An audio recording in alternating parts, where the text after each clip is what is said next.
Thank you, Ashok. Thank you, Manu, Brendan, Jerry, colleagues. It's a great pleasure to be here, and this is my second visit to this institution, and I do recognize some of the faces. I had come here to interact with you when I was the ambassador in Croatia, and we did welcome some of you in Croatia, and we hope to build that same kind of bond with you so that you would be encouraged to visit Ireland. And believe me, Ireland has even more possibilities, far more opportunities for trade, business, investment, technology than Croatia. And so, all over, we have spoken about the links between India and Ireland, which go back to the 19th century, our freedom struggle movements, etc.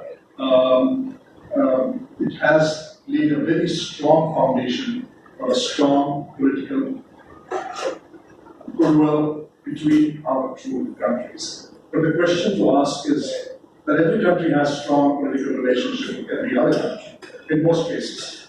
But the question is to ask is, so what? Because we need to sustain this with very strong economic, academic, science and technology content. Today, all the foreign services, including Irish, the focus is economic diplomacy. It's not political diplomacy, it's economic diplomacy. And that's why we are here to interact with each one of you who have taken the time to be here as part of this endeavor towards economic diplomacy. And why am I in Mumbai? Why is Brendan in Mumbai? Not just limited to New Delhi. Because it's our Prime Minister's vision, it's their Prime Minister's vision that we need to get out into all the provinces of this country and in Ireland to be able to reach out to the businesses at all levels. Not just at the top levels, which are operating in the capitals, but more so in the regions, at the small and medium enterprise level, where we can offer you the best support that we can for your investment plans, business plans, technology plans. And in this context, I must express my highest respect for the Irish team.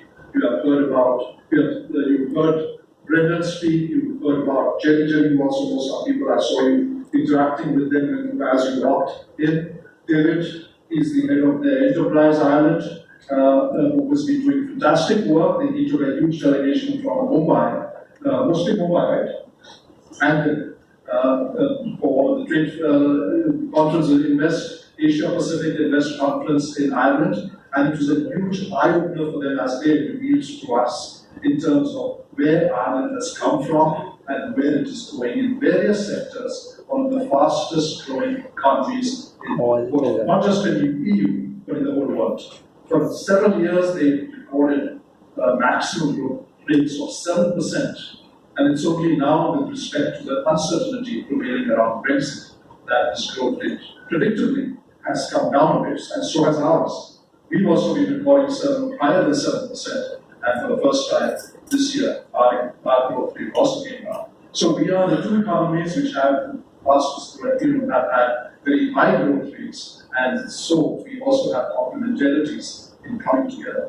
And our Prime Minister says that, each ambassador needs to adopt a state. We need to come down. We cannot be working in silos. We are not working in ivory towers doing our own job. It has to be linked to the domestic policy of the country so that the people of the country overall can benefit.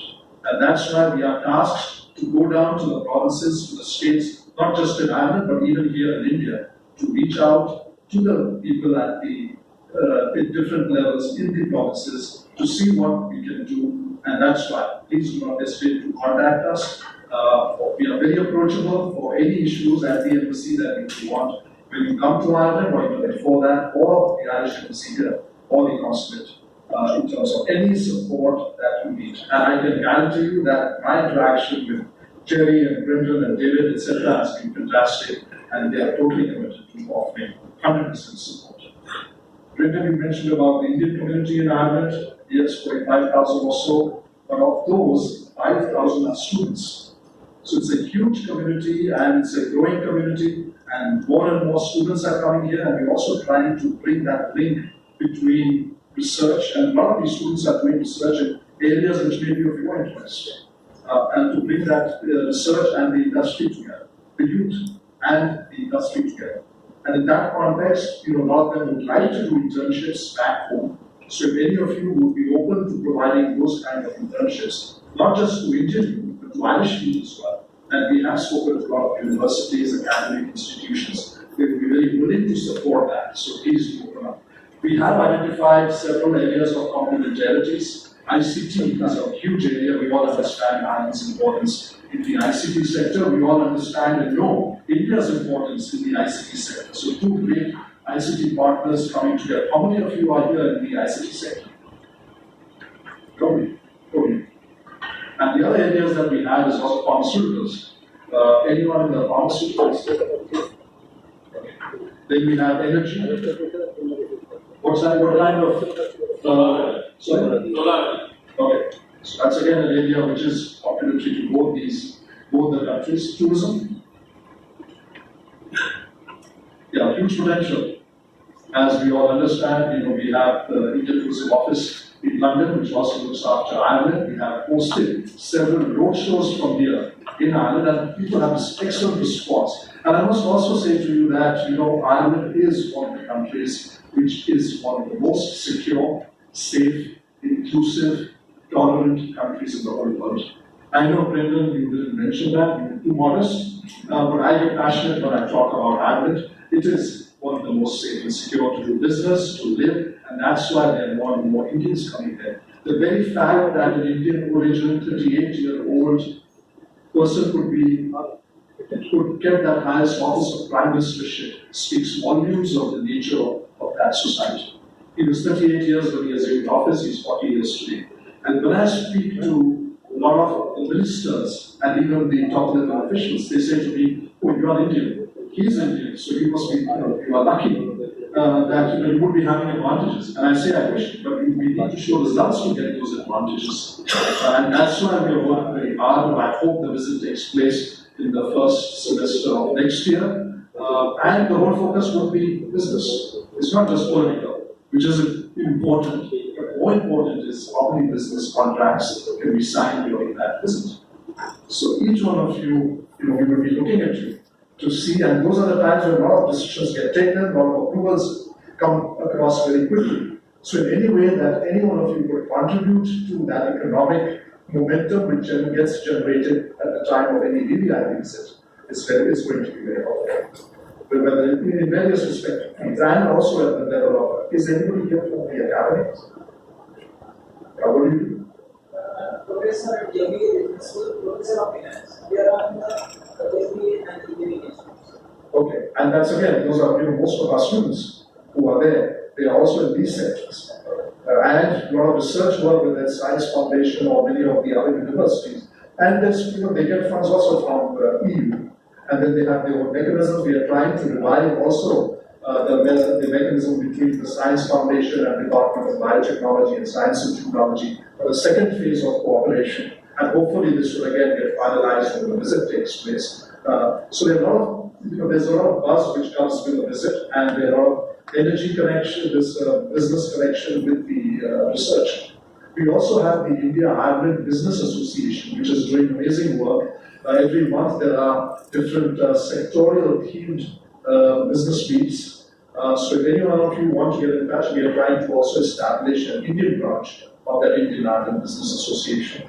And if that happens, we would also encourage you to become members of that. And we should, in fact, get some members from there and they visit, because there are Indians who come here to give a talk on various sectors of that India-Ireland Business Association. And the aviation sector is again another big sector. Aircraft leasing is very strong in Ireland. I don't think anyone would be in the aircraft leasing section. But also linked to that is that whole question of direct flights between India and Ireland.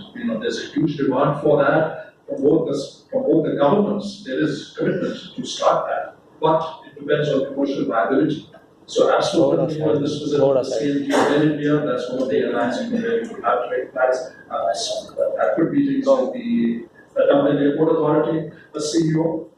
But again, it's all related to the commercial viability. There will be a sending a delegation to reassess. So those are some of the issues that we are working upon just to be able to create that business-friendly environment for you to be able to operate in Ireland and vice versa from Irish businesses to come here.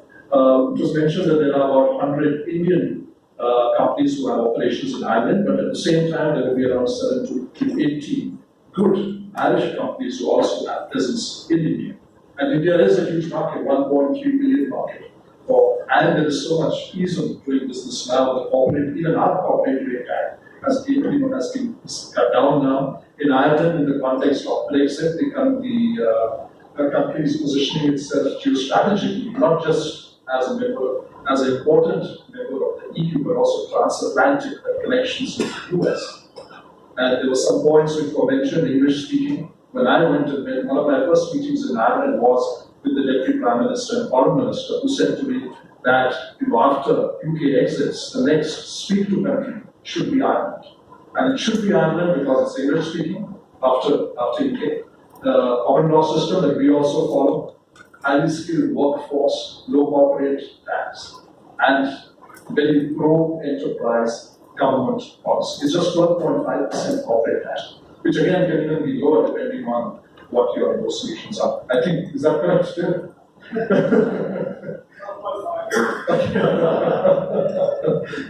So, these are the benefits that we need to leverage to our best advantage. And here you have a country which is offering you all that. There are 2 embassies which are willing to be your credible partners to assist you in every possible manner. So please use those opportunities to the best that we can. We also have some challenges. And it's good to mention challenges, but we're working on those challenges. I know we all understand that visa is one issue which continually gets raised by the business community, apart from other communities, and there is a big improvement in issuance of visas here in India for Irish visas. In the Indian embassy, we give visas in 2 days flat. But here, there have been improvements, they are streamlining their systems.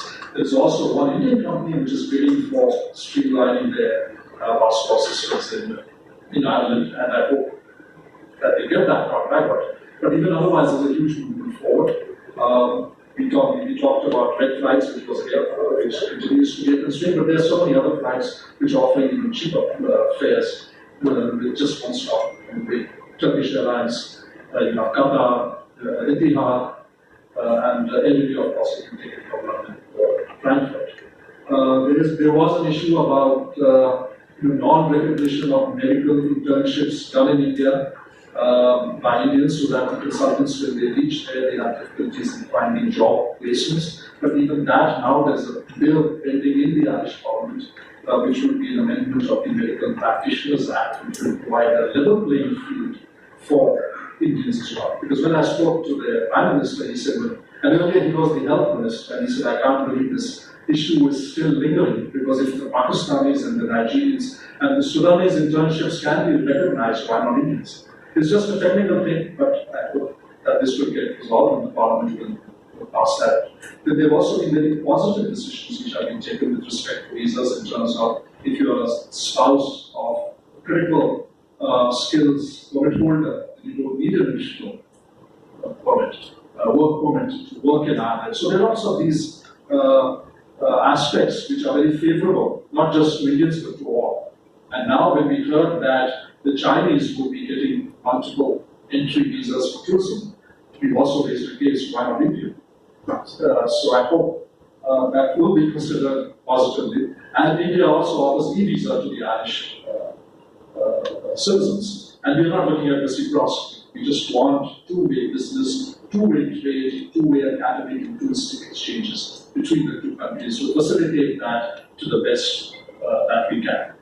So I'm just going to close with the pitch that please do look at Ireland really seriously. And similarly, I'm passing on the same message to the Irish business people. And they are looking at India as well. They're more and more people are looking at those possibilities, even with respect to Brexit. There are so many companies who are based in UK or elsewhere who are asking for alternatives. They are doing their due diligence, they are asking, they are looking at options, and Ireland can definitely be one very viable, solid option, even in the context of Brexit. There's a lot of uncertainty, there's a lot of chaos, particularly with respect to the negative consequences in the dairy sector, in the farming sector, but I think services is what is important, and you cannot take away services. That continues to be important both for Ireland and India. So what you talked about, less than $1 billion trade between the two countries, but if you look at the services, that's $3.5 billion. That was the last figure that we had in 2016 to 17. So that's still significant. We can grow, and that's going nowhere. We can only get it further. So there are opportunities, there are leverages, and we just need to use those opportunities before others come there. So I would be very honestly to all of you, please look at that market very carefully. Wherever you need support, we are all there for you. So make use of us, and I know that together we shall be in a position to raise the volumes of our trade, our investments, both ways, technology inflows, and just these collaborations which can serve as an example and model. I visited one of the interesting Indian firm in Kasha, which is a pharmaceuticals company, and they were doing all their manufacturing for export to the US. They were even going to shift one of their research centers from Zurich to come to Ireland, and then link it up with their manufacturing in pharmaceuticals. And that's why it's just not just for European Union that Ireland is important, but transatlantic, as I said, US is also a huge market. So thank you very much, and I'll be very happy to answer questions. Thank you.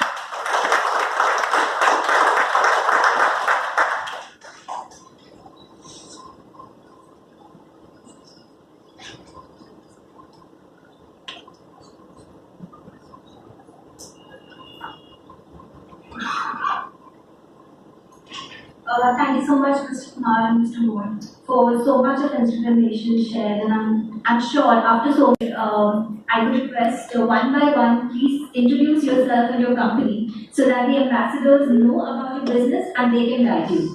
So, starting with you, sir.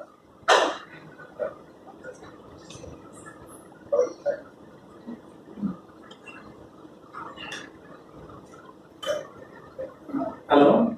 I'm Dr. Laya Fonseca. I work for a pharmaceutical company in India, and we exclusively manufacture adolescent pharmaceutical products and nutraceutical products. Right. I'm Maxwell, and I've got Nariman, including export brand limited to softwares. So I want to connect with most of the software companies out there. And we have the Ovid Foundation where we treat cancer patients through your remedy medicine. So anything in medicine, especially software, I would be very much interested in connecting with companies out there.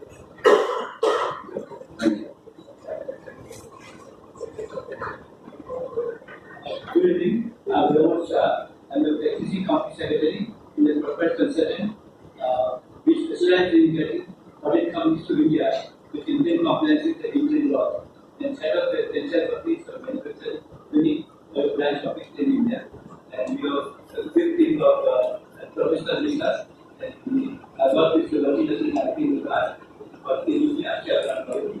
And they are also having the foreign clients. We are very teaching emerging India of Chavan and two places in Chavan.